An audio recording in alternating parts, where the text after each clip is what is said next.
உலகத்திலே 18 சித்தர்களுக்கு தனிப்பெரும் முதல் கோவிலான சத்யேந்திர சித்தர் பீடத்துல 18 சித்தர்களும் ராஜகலையோடு வீற்றிருப்பார்கள். மையத்துல சித்தர்களுக்கெல்லாம் தலைவனாக விளங்கக்கூடிய சித்த இந்திரன், சத்தியத்தின் தலைவனாக விளங்கக்கூடிய சத்யேந்திரன், குருவுக்கெல்லாம் மகா குருவாக விளங்கக்கூடிய மகாகுரு, 3 பேரும் ஒன்றுதான்.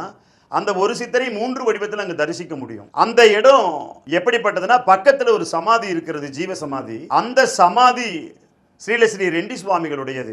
அதுல சித்ரா பௌர்ணமி என்று போனால் சொல்லக்கூடிய, வெளியில் சொல்ல முடியாத எந்த நோய்கள் இருந்தாலும் அவர்களை பணிந்து வணங்குகிற போது ரொம்ப அற்புதமாக எல்லா பிரச்சனையும் தீரும். மனதுக்குள்ள பிரச்சனையா எது வேணுமோ அது கிடைக்கும். அவங்ககிட்ட போய் நல்லா மனமுருகி வேண்டணும். அருள் வேண்டுமா, பொருள் வேண்டுமா, மன நலம் வேண்டுமா, அல்லது உடல் நலம் வேண்டுமா, எது வேண்டும் என்றாலும் கிடைக்கும்.